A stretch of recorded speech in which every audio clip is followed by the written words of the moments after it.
नमस्कार दोस्तों। भारत में 15 अगस्त क्यों मनाया जाता है? इस सवाल का जवाब शायद आप में से काफ़ी लोग के पास नहीं होगा। भारत दुनिया की सबसे विशाल देशों में से एक है और यहाँ पर कई सारे त्यौहार मनाए जाते हैं। इनमें से ही एक त्यौहार है स्वतंत्रता दिवस। स्वतंत्रता दिवस भारत में मनाए जाने वाले सभी त्योहारों में एक लोकप्रिय त्यौहार है। आज हम जानेंगे कि स्वतंत्रता दिवस क्या है और स्वतंत्रता दिवस क्यों मनाया जाता है। अगर आप हमारे चैनल पर नए हो तो चैनल को सब्सक्राइब करें, हमें सपोर्ट कर सकते हैं क्योंकि आपको हम सब बताएंगे जिनसे आप अनजान हो। 15 अगस्त वो तारीख है जिस दिन भारत को पूर्ण रूप से स्वतंत्रता मिली थी। स्वतंत्रता दिवस को अंग्रेजी में इंडिपेंडेंस डे कहा जाता है। अगर आप ये सोच रहे हो कि स्वतंत्रता दिवस केवल भारत में ही मनाया जाता है तो शायद आपकी सोच गलत है। हर देश कभी ना कभी किसी कम्युनिटी का गुलाम रहा है और ऐसे ही जिस दिन उन्हें आज़ादी मिली वे उसे स्वतंत्रता दिवस के रूप में मनाते हैं। यही वो दिन है जिस दिन जवाहरलाल नेहरू जी ने भारत का राष्ट्रीय ध्वज लाल किले के लाहौरी गेट पे फहराया था, साथ ही हिंदुस्तान वासियों को संबोधित भी किया था। ये वही दिन था जिस दिन हमें ब्रिटिश शासन से आज़ादी मिली। इससे पहले ब्रिटिश शासन ने हमारे ऊपर 200 सालों तक अत्याचार किया। आखिरकार कई कुर्बानियों के बदौलत हमें ब्रिटिश शासन से आज़ादी मिल ही गई। हमारी आज़ादी का श्रेय उन सबको जाता है जो देश के लिए अपनी जान पर खेलकर लड़े और हमें आज़ाद कराए। स्वतंत्रता दिवस के दिन पूरे देश में कई जगह अलग अलग कार्यक्रम होते हैं। जितना उत्साह लोगों को दिवाली का रहता है उतना ही उत्साह स्वतंत्रता दिवस का भी रहता है। ये वही दिन है जिस दिन भारत का हर नागरिक अपने भारतीय होने पर गर्व करता है।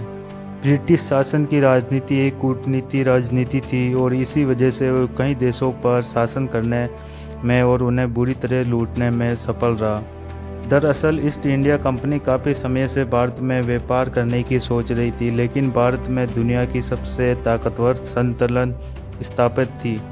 मुग़ल सल्तनत की ताकत का अंदाज़ा इसी बात से लगा सकते हैं कि उस समय मुग़ल सल्तनत ही इतनी आगे थी जितना कि आज अमेरिका है।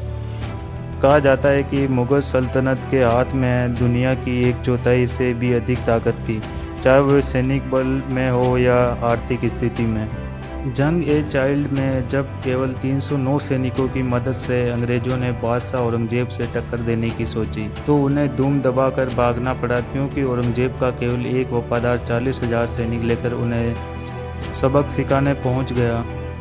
उस समय औरंगजेब की सेना में करीब 9 से 10 लाख सैनिक थे, लेकिन धीरे धीरे मुग़ल सल्तनत कमज़ोर होती गई और एक समय ऐसा आया जब केवल कुछ पैसों के लालच के चक्कर में अंग्रेज़ों को भारत में व्यापार करने की अनुमति दे दी गई। अंग्रेज़ों ने भारत में व्यापार करना शुरू कर दिया, लेकिन यहाँ के लोगों के सरल व्यवहार को देखकर सोचा कि इन्हें लूटना बहुत आसान है। इसके चलते उन्होंने अपनी कूटनीति अपनाना शुरू कर दी। शुरुआत के दिनों में अंग्रेज़ों ने जहांगीर को भड़काकर पुर्तगालियों को रास्ते से हटाना शुरू कर दिया, जो कि उनसे भी पहले भारत में व्यापारिक दृष्टि से आ चुके थे।